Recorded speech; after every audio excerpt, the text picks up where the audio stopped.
नमस्कार दोस्तों। किसी ने सवाल किया है कि सर मुझे अकेला रहना बहुत अच्छा लगता है और जब भी मैं किसी के साथ होती हूँ तो मुझे तकलीफ़ होती है। मुझे ऐसा लगता है कि ज़बरदस्ती मुझे दूसरे की बातें सुननी पड़ेंगी। ज़बरदस्ती वो मुझे अपने दिल की बात बताएगा या बताएगी और मुझे बिल्कुल भी किसी की कंपनी अच्छी नहीं लगती। मेरी जो फैमिली है वो मेरे को ताने मारती हैं कि तुझे लोगों के साथ उठना बैठना चाहिए। अगर लोगों के साथ तुम उठोगी बैठोगी नहीं तो करियर में कैसे कामयाब हो जाओगी। शादी के बाद जब तुम दूसरे घर जाओगी तो तुम कैसे कामयाब हो जाओगी रिश्तों को सुधारने में। लेकिन सच्चाई ये है सर कि जब मैं लोगों के साथ होती हूँ तो मुझे बहुत बेचैनी और घबराहट महसूस होती है। मेरे को अकेला अंधेरे में रहना बहुत अच्छा लगता है और मुझे सैड सॉन्ग सुनना बड़ा अच्छा लगता है। मुझे थोड़ा थोड़ा दुखी रहना भी अच्छा लगता है। मुझे खुशी पसंद नहीं है, मुझे खुश होना पसंद नहीं है।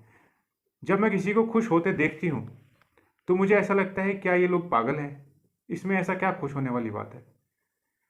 मेरे दोस्त भी नहीं हैं, लोग मुझे अजीब समझते हैं। क्या ये सब चीज़ वाकई में अजीब है? अगर ये इतनी अजीब है तो मुझे ये सब नॉर्मल क्यों लगता है? क्या मैं पागल हूँ या ये किसी तरीके की कोई मानसिक बीमारी है? ये सवाल था। देखिए, जो इस किस्म के लोग होते हैं जिनको दुखी रहना बहुत पसंद होता है, इसका मतलब ये बिल्कुल भी नहीं है कि वो बहुत ज़्यादा एबनॉर्मल है या कोई मानसिक रोग है। आम तौर पे ये जो लोग दुखी रहना पसंद करते हैं ये वाकई में सच में दुखी रहना पसंद नहीं करते हैं। ये महसूस करना चाहते हैं, जैसे सैड सॉन्ग सुनते हैं, इस तरीके की गंभीर बातें करते हैं। तो ये बेसिकली कोई एबनॉर्मल पर्सनैलिटी नहीं है, ये भी एक पर्सनैलिटी का ही रूप होता है।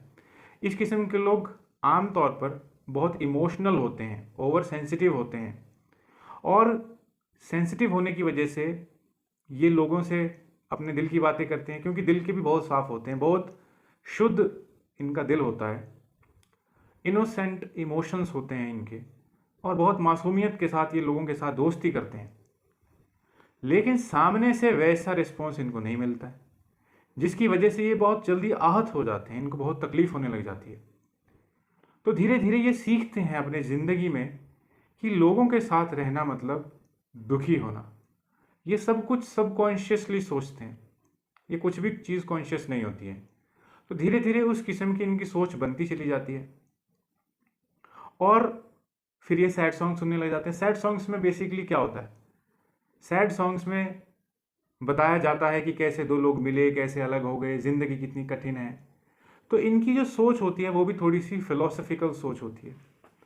अगर ये अपनी पर्सनैलिटी को सही से ऑब्जर्व या एनालाइज करें तो ये पाएंगे कि जो इनके विचार हैं बड़े दार्शनिक विचार हैं। इनको दर्शन शास्त्र में भी बड़ी रुचि होती है, ये फिलोसफी में बड़ा इंटरेस्ट लेते हैं।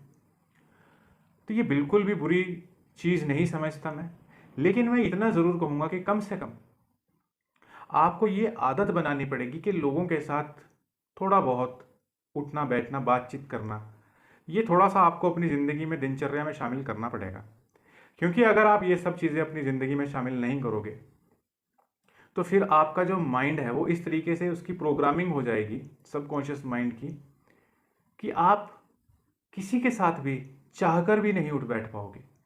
फिर आपको बहुत ज़्यादा एंग्जाइटी होगी, क्योंकि आपने अपने ब्रेन को, सबकॉन्शियस माइंड जो होता है, उसकी ट्रेनिंग अकेले रहने की कर दी, उसकी कंडीशनिंग अकेले रहने की कर दी।